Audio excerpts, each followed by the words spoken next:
বিসমিল্লাহির রহমানির রহিম। বাংলাদেশের মা, আমাদের মার মৃত্যুতে আমরা সবাই শোকাভিভূত। বাংলাদেশের ভাগ্যবতী এক নারী, তার মৃত্যুতেও দেশকে সার্বভৌম রাখার গ্যারান্টি দিয়ে গেছে, গণতন্ত্র সুরক্ষার ব্যবস্থা করে গেছেন, অংশগ্রহণমূলক নির্বাচনের ব্যবস্থা করে আল্লাহ ওনাকে চিরদিনের জন্য আমাদের মাঝ থেকে নিয়ে গেছে। আল্লাহ তাকে বেহেশতে নসিব করুক, আমিন। গোটা বাংলাদেশ শোকাভিভূত। আমি দীর্ঘ 21 বছর তার সাথে কাজ করার কারণে আমার এই শোকের মধ্যেও জীবন চালাতে হয়, সংসার চালাতে হয়, আমাদেরও চলতে হয়। শহীদ জিয়ার যে আদর্শ, খালেদা জিয়ার যে আদর্শ, সে আদর্শে বাংলাদেশ যেন আমরা গড়ে তুলতে পারি, নিরাপদ বাস উপযোগী বাংলাদেশ করতে পারি। তার শহীদ জিয়া জীবন এবং মরণে এই দেশকে দিয়ে গেছে, খালেদা জিয়াও জীবনে এবং মরণেও এই দেশকে দিয়ে গেছে। তার আদর্শ চিরজাগরুক থাক। একটা কফিনের নিচে গোটা বাংলাদেশ এসে দাঁড়িয়েছিল এবং জগতের মধ্যে একটা সেরা একটা জানাজা হয়েছে। আমরা আল্লাহর কাছে কৃতজ্ঞতা জ্ঞাপন করি আমাদের এই নেত্রীর এই অবদান। আমরা শুধু না, গোটা বাংলাদেশ আজকে স্মরণ করছে। জীবদ্দশায় যারা তার সাথে চরম শত্রুতা করেছে তারা পর্যন্ত শোক প্রকাশ করেছে একেবারে অন্তর থেকে। আমরা এর মধ্যেও জাতীয় নির্বাচন, যে নির্বাচনের জন্য উনি আজীবন লড়াই করেছেন, সেই নির্বাচন আগামী 12 তারিখে তার মনোনীত প্রার্থী হিসাবে পাবনা 5 আসনে আমাকে প্রার্থী করেছেন। সেই প্রার্থীর 7টি আমরা প্রস্তাবক এবং সমর্থক ছিল। দলের প্রেসিডেন্ট, সেক্রেটারি, দলের প্রেসিডেন্ট নিজে প্রার্থী, সেজন্য আমাদের আব্দুস সামাদ খান মন্টু এবং অ্যাডভোকেট মাসুদ। সিনিয়র লয়ারের মধ্যে ছিলেন মির্জা আজিজুর রহমান এবং অ্যাডভোকেট শাহিন। আর একটাতে ছিলেন মলয় এবং সুশীল তরফদার। শ্রমিক সংগঠনের প্রেসিডেন্ট ফিরোজ খান এবং আমাদের আব্দুস সামাদ খান মন্টু। অন্য 15টি শ্রমিক সংগঠনের পক্ষ থেকে শহীদুল্লাহ শেখ এবং আমাদের আব্দুল বারী।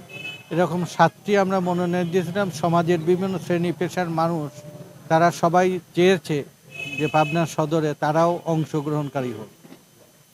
আর একটা দলের পক্ষ থেকে বাবু এবং বগা, আমরা সবাইকেই পার্টিসিপেট করেছি।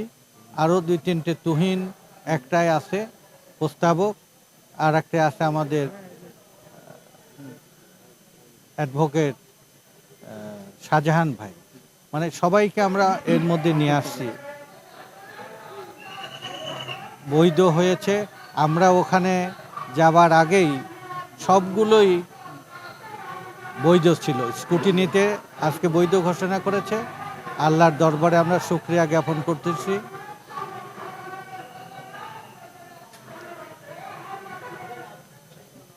আমরা শুকরিয়া জ্ঞাপন করছি। আর পাবনাবাসীর কাছে আমরা খালেদা জিয়া এবং তারেক জিয়ার যে স্বপ্ন, শহীদ জিয়ার বাংলাদেশ গড়ার যে স্বপ্ন, সেই স্বপ্ন নিরাপদ বাস উপযোগী বাংলাদেশের সাথে পাবনাকেও আমরা গড়ে তোলার জন্য সচেষ্ট থাকব। বিএনপির কাছে যেন কোনো মানুষ তারা নিরাপদ যেন সবাই থাকে বিএনপিতে, সেই জন্য আমরা প্রতিজ্ঞাবদ্ধ। আমরা নির্বাচনের আচরণবিধি মেনে আমরা নির্বাচন করব। আমাদের নেতা কর্মীদের কাছে পাবনাবাসী যেন তারা একটা নিরাপদ থাকে, তার জন্যে আমরা সচেষ্ট থাকব। আমাদের এখানে উপস্থিত হয়েছেন, আপনি দেখছেন যে আমাদের রানা কমিশনার, তারপরে মলয়, অ্যাডভোকেট শাহিন, তারপরে ফিরোজ খান, আমাদের মুকু ভাই, মির্জা আজিজুর রহমান, অ্যাডভোকেট মাসুদ খন্দকার, আব্দুস সামাদ খান মন্টু, আনিসুল হক বাবু, নূর মোহাম্মদ মাসুম বগা, বাচ্চু, সঞ্জু, অ্যাডভোকেট তারেক, আমাদের সবাই, আমরা এখানে 2 জন, আমরা 7 দুগুণে 14 জনের, তো আমাদের কারোই যাওয়া লাগেনি, না যেই বৈধ হয়ে গেছে। সেখানে আল্লাহর রহমত, আলহামদুলিল্লাহ। আমরা দেশনেত্রী বেগম খালেদা জিয়ার এই শোককে শক্তিতে পরিণত করে বাংলাদেশের সার্বভৌমত্ব সুরক্ষা করা, খালেদা জিয়ার যে লড়াই, গণতান্ত্রিক বাংলাদেশ, সেই গণতান্ত্রিক বাংলাদেশ প্রতিষ্ঠার জন্য আমরা দায়বদ্ধ এবং কৃতজ্ঞতা, আমরা প্রতিজ্ঞাবদ্ধ থাকব। এবং বাংলাদেশের মানুষের, দুঃখী মানুষের মুখে হাসি ফোটানোর জন্য যে চেষ্টা জিয়া করেছেন, খালেদা জিয়া করেছেন, তারেক রহমান সেই হাল ধরেছেন। তারেক রহমানের নেতৃত্বে সুযোগে নিরাপদ, আধুনিক, উন্নত বাংলাদেশ আমরা গঠন করব। এই নির্বাচনে আমাদের সেই প্রতিজ্ঞা আমরা ব্যক্ত করছি। 1 নম্বর হচ্ছে, আমি যদি আরেকজনের সম্মান না দেই, সে আমাকে সম্মান দেবে না, এটাই স্বাভাবিক, তাই না? তা আমরা কাউকে সমালোচনা করতে চাই না। আমরা চরম ধরনের বৈষম্যের শিকার হয়েও আমরা সমতার পক্ষে অবস্থান নিয়েছি। তো তাদের কোনো বিতর্ক করা, তর্ক করা না করে আমরা সবাই, আমি এখানে 3টে কাজ, 3জন সেক্রেটারি আসছিল পাবনায়, জামাত ইসলামকে কি আমরা না ডেকে কোনো বৈঠক করেছি? তারপরে একজন যে অ্যাডভাইজার আসছিল, তাকে বাদ দিয়ে কোনো বৈঠক করেছি? এমনকি সকল কাজে আমরা তাকে সাথে রাখি। কার বিরুদ্ধে অভিযোগ, কি অভিযোগ আমি জানি না। আমরা নির্বাচনের মাঠে জনগণের প্রতি আস্থা আছে, বিশ্বাস আছে। আমরা সবাই প্রতিদ্বন্দ্বিতা করব গণতান্ত্রিক নিয়মে, দেশ চালাবো আমরা সবাই একসাথে। এটাই হচ্ছে আমাদের ঘোষণা।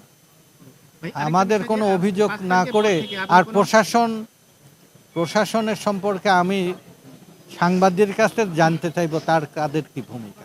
দেশে সবার সাথে বন্ধুত্ব হবে, কারো দাস হবে না বাংলাদেশ। এবার নির্বাচনে আমাদের সেইটা একটা কথা, আমাদের দুনিয়া জোড়া বন্ধু থাকবে, কিন্তু কারো আমরা দাস না। আমরা তাদের বন্ধু, তারাও আমাদের বন্ধু। সেই নীতিতে বাংলাদেশ চলবে, সবার আগে বাংলাদেশ।